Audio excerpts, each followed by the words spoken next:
ஓம்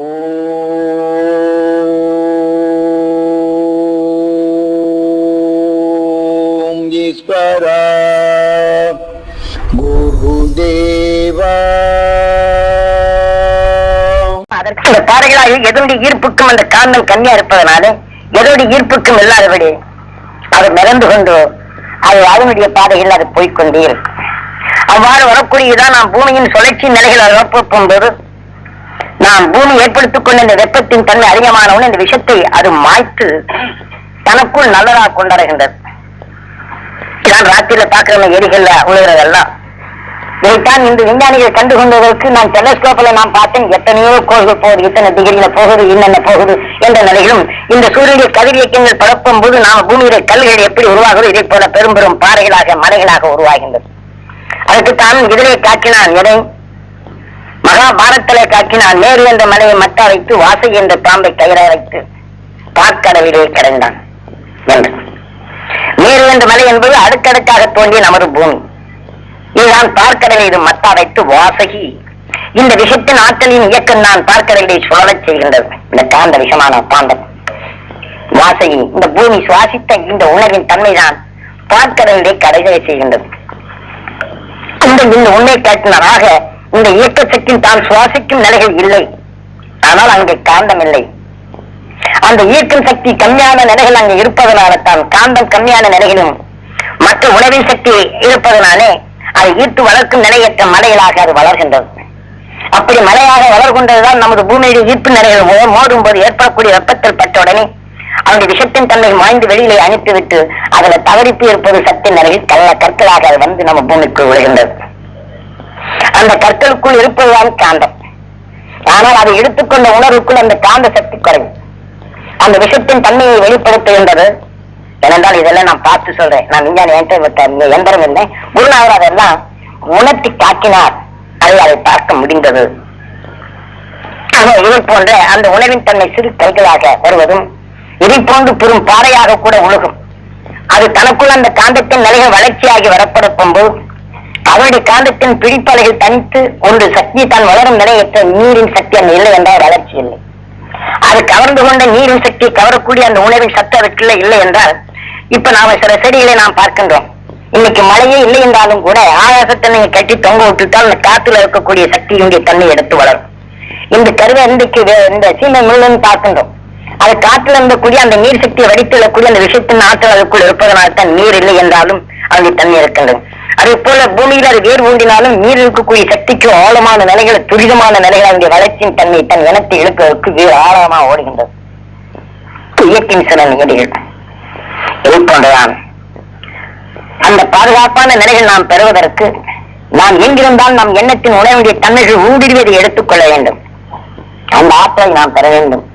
நான் ஆனாவனா படிச்சு 8 புருஷத்துல படிச்சு நான் இதெல்லாம் போட்டு இப்படி பெருக்கி பார்த்து இதை நான் உங்ககிட்ட சொல்லி எடுத்து அப்படி யாரும் பெறுவதற்கு முடியாது. அதனால்தான் உங்களுக்கு புசல் வழிகளை எதுவும் கொடுக்கறதுக்கு இல்லாதபடி உங்களுக்கு ஞானத்தின் உணர்வின் நிலையை பரிவாக்கி கொண்டே இருக்கின்றது. ஏனென்றால் எல்லா நண்பர்கள் எனக்கு புஸ்தகம் வேணும் கேட்கிறதுனால்தான் இப்ப நம்ம அந்த புஸ்தகமே எழுதுகின்றனே தவிர முந்தி உங்ககிட்ட நான் பேசும்போதெல்லாம் நான் அர்த்தம் புரிகிற அளவுக்கு பேசாத நோக்கமே இதுதான். இப்ப கேட்டு தெரிஞ்சு என்ன பண்ண போறேன் எடுக்கிறதுக்கு அந்த பதிவுடைய நிலைகளைத்தான் உங்களுக்குள் பதிவு செய்வதற்கு கொண்டேன். இப்பொழுதும் அதுதான். ஏனென்றால் இந்த அர்த்தத்தினுடைய நிலையை நீங்க கண்டுணர்ந்து எடுக்க முடியாது. இந்த மெய் உணர்வின் அலைகளை உங்களுக்குள் பதிவு செய்ய போகும்போது இது சரியான முறையில் நீங்க தியானித்தால் இந்த உணவின் சக்தியுடைய தன்மைகள் உங்களுக்குள் பதிவாகின்றது. அந்த பதிவானத்தில் உங்களுக்குள் அடிக்கடி நாம் சொன்ன நினைவு இந்த சூரியனுடைய காந்த சக்தி எடுத்து நினைவு வந்தால் உங்களுக்கு அந்த எண்ணலைகள் உங்களுக்குள் ஞானத்தை பேசும். அதன் மீது இந்த நிலைகள் நீங்க சுவாசித்து உங்களுக்கும் உணர்வுக்கும் இந்த நிலைகள் துன்பத்தை போக்க உணர்வின் ஞானம் இங்கே தோற்றுவிக்கும். வல்லாதபடி நீ இப்படி செய்தால் இருவரும் என்றும் உடலுக்குள் நினைவை செலுத்தி தந்து வடத்தில் நாம் சேர்க்க வேண்டும் என்றால் நமக்குள் மனிதனால் விளைவழைத்த அந்த வித்தின் தன்மையை நினைவுபடுத்துவதுதான். அது மிகவும் கொடுமையானது. ஏனென்றால் இது மந்திரத்தின் சக்தி கொண்டு ஒரு சொல்லை செய்துவிட்டால் அதனுடைய நிலைகள் வரும். ஏனென்றால் இந்த இயற்கையின் படிப்புடைய நிலைகள் மந்திரத்தை நீங்க சொல்லிவிட்டு ஒன்றும் படிக்காதவர்கள் கூட சரஸ்வதி உனக்கு ஞான வரைகள் என்று நீ இன்னதை நீ ஜெபித்தால் இந்த உணர்வின் தன்மைகள் உண்டு ஒன்றை கவரும் சக்தியுடைய நிலைகள் அந்த மனத்தை நுகரும் சக்தியுடைய நிலைகள் உங்களுக்குள் ஈர்க்கப்படும் போது நீங்க படித்து விட்டால் போடும். யாரும் ஏழை தெரியாதவங்க படிப்பாங்க. இந்த நாடி சாஸ்திரத்தை நீங்க படிப்பதையும் பார்த்து உணரலாம். எந்த ஞானியினுடைய நிலைகளை அவன் இந்த உடலை விட்டு செல்வதற்கு முன் ஒரு மனித உடலுக்குள் நின்று மீண்டும் தன் உணர்வை சமைத்துக் கொள்ள வேண்டும். அவன் உடலில் இல்லை, அவன் கூடு விட்டு கூடு பாய்ந்து நிலையை கற்றுக்கொண்டவர் இந்த நாடி சாஸ்திரிகள் அனைத்துமே. ஏனென்றால் இவர்கள் இந்த மனித உடலை விட்டு நாம் சென்ற பின் இதே உணர்வின் எண்ணங்களை அவர் படித்த பின் தான். ஆனால் அதனை மூலம் கடைசியில் இருக்கும் இந்த உடல் உள்ளவரின் தன் உணர்வின் தன்னை ஞானத்தின் நிலைகளை அறிந்து கொண்டாலும் இந்த உடலிருந்து தன்னாலே அந்த திறமை மிக்க நிலைகள் தான் பெற முடியலே என்பது போது அதற்குண்டான மார்க்கத்தை அதை எழுதி வைத்துவிட்டு நீ இன்னரை நீ படித்தால் போதும், இன்னாருடைய உணர்வுடைய நிலைகள் நீ சொல்லும் போது பிறருடைய எண்ணங்களை அறிந்து உணர முடிகின்றது. ஆக இந்த மந்திரத்தை ஜெபித்தவுடனே அந்த நாடு எழுதியவர் அந்த உயிராத்மா வெளியில சென்ற பின் அதே நாடியுடைய மூலத்தை படித்த பின் அந்த உயிராத்மா இந்த உடலுக்குள் வந்து தான் எழுதிய உணர்வின் அறையிடரை காட்டும். ஆனால் அந்த உடலுக்குள் இன்று பிரிது ஒரு உணர்வுடைய நிலைகள் அறிந்துணர்ந்து எந்த உடலை தாங்கியதோ அந்த உடலின் தன்மை கொண்டு அதை வெளிப்படுத்தும். ஆக தனக்கு வேண்டியது இந்த உடல் என்று கொத்தி எடுத்து தன் உணர்வின் தன்மை கொண்டு போய்விடும். இப்ப இருக்கக்கூடிய நாடி சாஸ்திரிய நிலைகள் அனைத்துமே தன் குடும்பச்சத்தாக வைத்துக் கொண்டு அதில் பரிமளித்த நிலைகளை அந்த மெய்ஞானி இந்த உடலில் இருந்து சென்று விட்டால் தனக்கு வேண்டியது கொத்திக்கொண்டு, ஆனால் அவருடைய உடல்ல விளைய வைத்த நிலைகளைத்தான். ஆனால் அவர் கடைசியில் சொல்வான் இந்த நாடியை இங்கே கொடுத்து விடுகின்றது. ஆனால் இவன் எடுத்துக்கொண்ட ஆசையின் தன்மை கொண்டு இங்கே வளர்த்துக்கண் இந்த நாடியை ஊற வைத்துக் கொள்வார். இது குடும்ப நாடியை வச்சு உங்களுக்கு வியாபாரத்துக்கா அதுக்கா இதுக்கா சொல்றேங்கிற நிலையும் இங்க வைத்திருக்கக்கூடிய நாடிகள் எல்லாம் செல்லா காசு. அதை ஏமாந்து லட்சக்கணக்கில் நீ இந்த கோயிலுக்கு போ அந்த கோயிலுக்கு போய் நடந்து உணர்ந்ததை சொல்லும். ஏனென்றால் ஒரு உணர்வுக்குள் மறைந்திருப்பது இந்த உணர்வின் தன்மை நாடியை சொல்லிய இந்த உணர்வு எந்த நாடி வெளியிட்டு வெளியிட சென்ற பின் அந்த நாடி இன்னொருத்தர் வாசிக்கும் போது மூலத்தை வாசித்தால் வருவேன் என்று இந்த நிலைக்கு வரும். அதே போன்றுதான் இன்று மகிழ்ச்சியாக இருப்பவர் அனைவருமே இந்த முனிவர்கள் அவர் நேரம் ஆயிப்போச்சு நினைக்காதீங்க. ஏன்னா சின்ன போனா 12 மணி நேரம் கூட இருக்கிறோம். அதனால இதை கொஞ்சம் நான் பதிவு செய்து இந்த வாரம் நீங்க எப்படி இந்த மூச்சு எடுத்து இந்த வாரத்துக்குள்ள உங்க எண்ண அறைகள் நீங்க சமைக்கும் போது அந்த மழை வரணும்ங்கிறதுக்காக வேண்டி நீங்க எந்த அளவுக்கு நீங்க பெறீங்க அந்த அளவுக்கு மழை வரவழைக்க முடியும். ஒவ்வொரு நிமிஷத்திலையும் எதை விட்டுருங்க நாடினுடைய நிலைகள் பேசும்போது இந்த இது போல இந்த திருமூலர் என்று நாம் சொல்லும் போது அதற்கு முன்னாடி பதஞ்சலி முனிவர். அந்த பதஞ்சலி முனிவர் ஒரு அரசன்.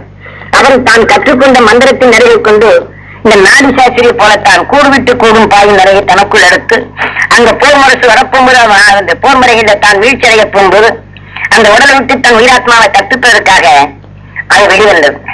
அது வெளிவந்து இன்னொரு மனித உடல்ல புகுந்தாலும் கண்டு உணர்ந்து கொள்வார் என்ற நிலை கொண்டு பாம்பின் உடலை புகுந்து பொந்துக்குள் புகுந்து வெளியில வந்தவர்.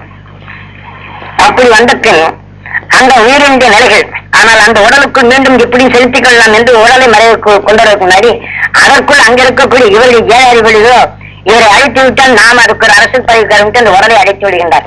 என்றால் அவருக்கு இந்த ரகசியம் தெரியும்.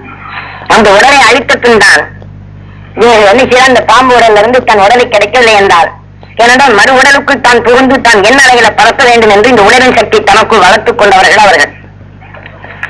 அந்த உயிராத்மா அந்த பாம்புக்குள் வந்து அதான் திருமூலர் என்ற மாடு மேய்க்க வேண்டிய நிலைகள்ல கொத்தி அந்த பாம்பின் விஷத்தின் தலை கொண்டு அந்த உடலை ஏற வச்சு இந்த விஷம் கலந்து உயிராத்மா அதுக்குள் சென்ற உடனே அந்த விஷத்தின் ஈர்ப்புக்குள் அந்த உடலுக்குள் புகுந்து அந்த திருமூலருடைய நிலையை தன் ஞானங்களை அங்க பேச வைத்து அங்க வரப்பும் போதுதான் தன் பேராசிரிய நிலையை கொண்டு நான் எடுத்துக்கு இது பண்ணாலும் நாம் மகிழ்ச்சியற்ற நிலையில் இருக்கின்றோம். ஆற்றலிய நிலைகள் அவன் செய்து கொண்ட அந்த மந்திரத்தின் நிலைகள் கொண்டு நாம் உண்மையை அறிய முடியவில்லை. உண்மை மாறாக தன் சுயபங்களுக்கு அனுபவித்த நிலையை சிந்திக்கின்றான்.